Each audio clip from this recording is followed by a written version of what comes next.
Heart attack, brain attack, வான்வழி தாக்குதல். அட்டாக்குன்னா நம்ம தாக்குறது தானே அட்டாக்குங்கிறது. ஆனால் ஹார்ட் அட்டாக்குங்கிறது ஒரு இடத்துக்கு சப்ளை நிப்பாட்டிடுறது. இப்போ இஸ்ரேலில் சண்டை நடந்துகிட்டு இருக்கு. நம்ம இந்த இடத்த அட்டாக் பண்ண போனோன்னா என்ன பண்ணணும், அங்கே உணவுப் பொருள், ஃபியூயல் சப்ளை, ஒன்று முக்கியமான அத்தியாவசிய பொருள்களுடைய சப்ளையை வந்து நிறுத்துறதே அட்டாக் தான். அவன் பட்டினி கிடந்தே செத்துக்குவான். அதே மாதிரி இருதயத்தில் வந்து இருதயம் வந்து ரெஸ்ட் இல்லாமல் ஓடிக்கிட்டு இருக்க ஒரு இயங்கிக்க ஒரு உறுப்பு. நம்ம உடல் உருவாகும்போது 6 வாரத்திலேருந்தே அது துடிக்க ஆரம்பிச்சிருது. 6 வாரத்திலேருந்தே வேலை செய்யுது. கடைசியில் நம்மளை தூக்கிட்டு போகும் வரைக்கும் வேலை செய்யுது. ஏன் அவர் மூச்சை போக்கிட்டாரா அப்படின்னா அப்போ அன்றைக்கி தான் அவர் ஹார்ட் நின்றுருக்கு, ரெஸ்ட் எடுத்துருக்கு. இல்லை நான் ஒரு 10 நிமிஷம் ரெஸ்ட் எடுக்கிறேன், நீங்கள் கொஞ்சம் வேறு ஏதாவது வேலை இருந்தால் பாருங்கன்னு என்றைக்காவது சொல்லிச்சுன்னா நம்ம சோழி முடிஞ்சோம், அவ்வளோதான். ஒரு 3 நிமிஷத்தை எடுங்களா, அவ்வளோதான். 3 நிமிஷம் கொஞ்சம் ரெஸ்ட் எடுத்துக்கிறேன், கொஞ்சம் நீங்கள் சும்மா தானே இருக்கீங்க அப்படின்னா நடக்காது கதை. நீங்கள் வந்து வேறு காரியங்களை பார்க்க வேண்டியதான். அந்த அளவுக்கு சுறுசுறுப்பாக எங்ககிட்ட அந்த உறுப்புக்கு 3 முக்கியமான இரத்த குழாய்கள் இருக்குது. அது பேர் கொரோனரி ஆர்ட்ரிஸ். கொரோனரினா இதயம், இதயத்துக்கு சப்ளை பண்ணக்கூடிய தமனிகள். இதய தமனிகள் 3 இருக்குது. ரைட், லெஃப்ட்டு, மெயின், இன்னொன்று ரைட்டு. அடுத்தால சர்க்கம்ப்ளெக்ஸ்ன்னு சுற்றி வர்றது 3 வெசல் இருக்குது. இதில் லெஃப்ட் வந்து மெயின் வெசல், அது லெஃப்ட் வென்ட்ரிக்கிள்லேருந்து பம்பிங் மெயினாக பார்க்குறதுலேயே அந்த உறுப்புக்கு சப்ளை பண்ணக்கூடிய ஒரு வெசல். அடுத்து ரைட்டும் முக்கியமான வெசல் தான். ஒரு குறிப்பிட்ட அளவுக்கு மனுஷன் பிறந்ததுலேருந்தே அந்த இரத்த குழாய்களில் ஒரு சின்ன சின்ன அடைப்புகள் உள்ள கொழுப்பு கட்டிகள் அடைப்புகள் வந்துகிட்டே இருக்குது. அது பேர் அத்திரோஸ்க்ளெரோசிஸ். திட்டுகளாக படிஞ்சு அந்த இரத்த குழாயுடைய கேலிபர் வந்து சுருங்கிக்கிட்டே வரும். உள்ள ரத்தம் ஓடக்கூடிய அந்த விட்டம், குறுக்கு விட்டம் வந்து உள்ளுக்குள்ளே கொழுப்பு படியும் போது சுருங்கிக்கிட்டே வரும். அப்போ நீங்கள் வாக்கிங் போகிறீங்கன்னா இதயம் வேகமாக துடிக்கும், அதுக்கு சப்ளை அதிகமாக வரணும். அப்போ இதயம் வந்து வேகமாக துடிக்கும் போது நீங்கள் நல்லா வாக்கிங் போயிட்டே இருக்கீங்கன்னா அந்த இரத்த குழாய் விரிவடைஞ்சு கொடுக்கும், சப்ளை சரியாக சீராகும், டிமாண்டுக்கு தகுந்த மாதிரி சப்ளை இருக்கும், அப்படி போயிட்டே இருக்கும். நீங்கள் அப்படியே மக்கு மாதிரி போட்டுட்டீங்க, அந்த இதயத்துக்கு வேலையே கொடுக்கல, எக்ஸ்ட்ரா ஒர்க்கே கொடுக்கல, சும்மா தின்னுட்டு உட்காருறீங்க, வேலை பார்க்குறீங்க, ஏதோ பண்ணிகிட்ருக்கீங்க, அவ்வளோதான். தவிர அந்த சிடென்ட்ரி ஆக்டிவிட்டின்ட்டு ஃபிசிக்கல் ஆக்டிவிட்டியை விட்டுட்டிங்கன்னா அந்த இரத்த குழாய்கள் வந்து ஸ்டிஃப் ஆயிரும். அது வந்து ரப்பர் டியூப் மாதிரி இருந்தது பிவிசி பைப் மாதிரி ஆகிடும். நீங்கள் திடீர்னு ஒரு ஹார்ட்டுக்கு ஒரு லோடு கொடுக்கும்போது அந்த பிவிசி பைப் விரிஞ்சால் கொடுக்கும், ரப்பர் டியூப்னா விரிஞ்சு கொடுக்கும், விரிஞ்சு கொடுக்காது. சப்ளை வந்து ஃபிக்ஸ்டு, டிமாண்ட் வந்து இன்க்ரீஸ் ஆகுது. இந்த ரெண்டும் மிஸ் மேட்ச் ஆகும்போது என்ன ஆகும், பெயின் வரும், செஸ்ட்டில் பெயின் வரும். நடக்கும்போது ஒரு டிஸ்கம்ஃபர்ட் தெரியும். நீங்கள் 15 ரவுண்டு நீட் 20 ரவுண்டு காலையிலே அடிக்கிறீங்க. இப்போ அடிக்கிறாரு ராதாகிருஷ்ணன் சார் அடிக்கிறாரு. அது வந்து நீங்கள் ஒரு ஸ்டேஜ் வரும்போது இரெகுலர் ஆகி அந்த மாதிரி போச்சுன்னா 10 ரவுண்டுலேயே டயர்ட் ஆயிடுவீங்க. ஒரு டிஸ்கம்ஃபர்ட் இருக்குது, எனக்கு போதும் அப்படின்னு மனசு சொல்லும். அந்த மாதிரி ஸ்டேஜ் வருதுன்னா அந்த இரத்த குழாயில் அடைப்பு கொஞ்சம் அதிகமாக இருக்குன்னு அர்த்தம். வயசு போக போக இரத்த குழாயில் அடைப்பு வரும்போது அது ஒரு 80% 70%லாம் நிறைய பேருக்கு இருக்கும். ஆனால் 90% அப்படிலாம் போகும்போது ஒரு ஸ்டேஜில் என்ன ஆகும், அந்த இரத்த குழாயினுடைய உள்பாகத்தில் அந்த லைனிங் இருக்கும் இல்லையா, அது பேர் எண்டோத்தீலியம். உள்ள ஒரு லைனிங் இருக்கும், அந்த கொழுப்புகள்லாம் மூடிக்கிட்டு லைனிங் இருக்கும். அதில் ஏதாவது ஒரு சின்ன ஆப்ரேஷன், ஹைப்பர் டென்ஷன் அதிகமாக உள்ளவங்களுக்கு, பிபி அதிகமாக உள்ளவங்களுக்கு, சர்க்கரை நோய் அதிகமாக உள்ளவங்களுக்குலாம் அந்த இன்னர் லைனிங் வந்து எக்ஸசைஸ் இல்லாதவங்களுக்கு அந்த இன்னர் லைனிங் வந்து ரொம்ப திண்டவுட்டாக இருக்கும். திண்டவுட்டுனா மெல்லிசாக இருக்கும்.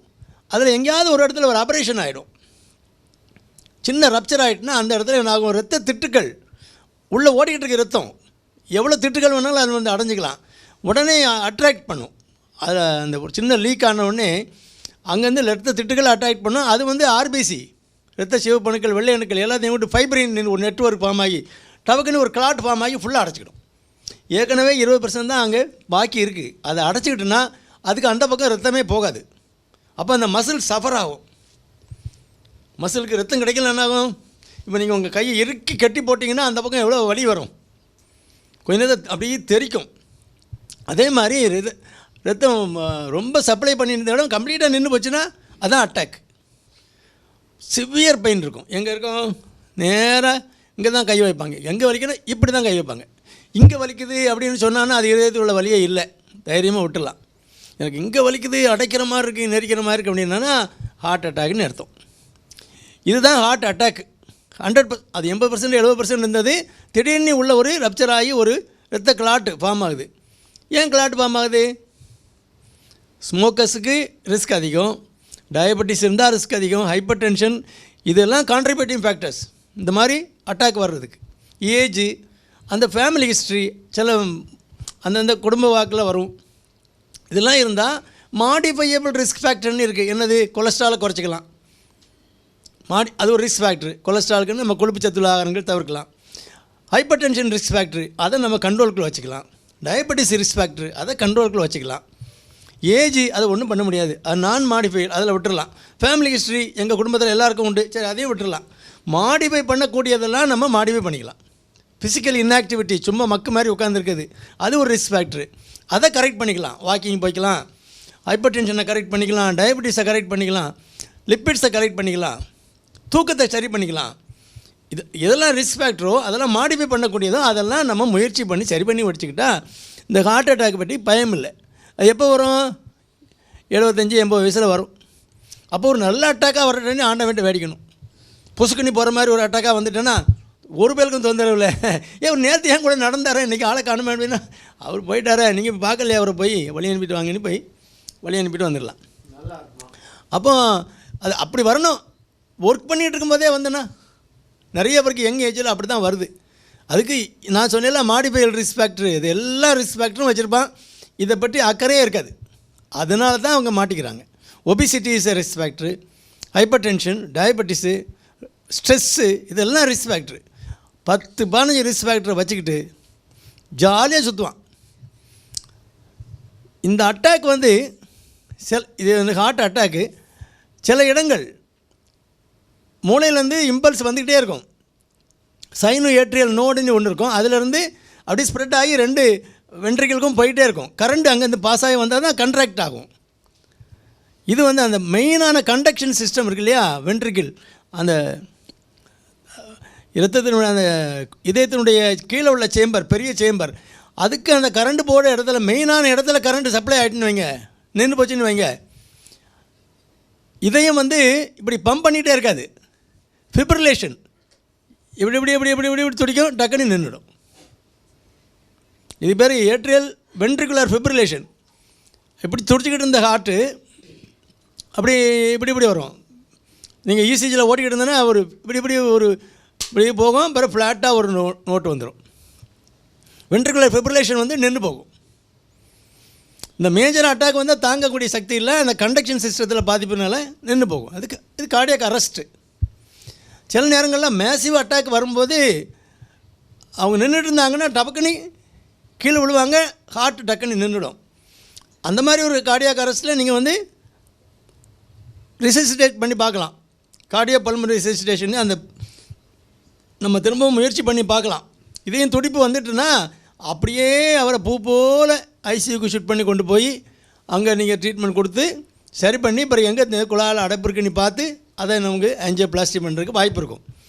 சில இடங்களில் அந்த அடைப்பு வந்துன்னா ஃபிப்ரிலேஷன் வந்து ஹார்ட் நின்ன பிறகு நீங்கள் 2 நிமிஷம் 3 நிமிஷம் வெயிட் பண்ணால் கூட திரும்ப ரிவைவ் பண்ண முடியாது. ஏன்னா பிரெயின் டெத் ஆகி போகும். திரும்ப ஹார்ட் துடிக்க வந்தாலுமே மற்ற ஆர்கன்ஸ் ஃபங்க்ஷன் பண்ணாது. அது கார்டியாக் அரெஸ்ட்டுங்கிறது இந்த ஹார்ட் அட்டாக் வர்றவங்களில் ஒரு 10% 15% பேருக்கு வந்து அட்டாக் வரும்போதே இந்த மாதிரி அரெஸ்ட் வந்துடும். அதை வந்து நீங்கள் ரெசிஸ்டேட் பண்ணி பார்க்கலாம், ட்ரை பண்ணி பார்க்கலாம், முடியலைன்னா விட்டுற வேண்டியதான், வேறு வழி இல்லை. அந்த மாதிரி ஏதோ ஒரு பெரிய ஒரு கட்டாஸ்ட்ராஃபி உள்ள ஒரு டேஞ்சர் நடந்திருக்குன்னு அர்த்தம். ஒன்றும் பண்ண முடியாது. ஒரு 10% ஆஃப் தி பீப்புள் வந்து நீங்கள் ஹாஸ்பிட்டலுக்கு அவங்க செஸ்ட் பெயின் சொன்ன பிறகு நீங்கள் ஹாஸ்பிட்டலுக்கு போகிற வழியிலே முடிஞ்சு போகும்.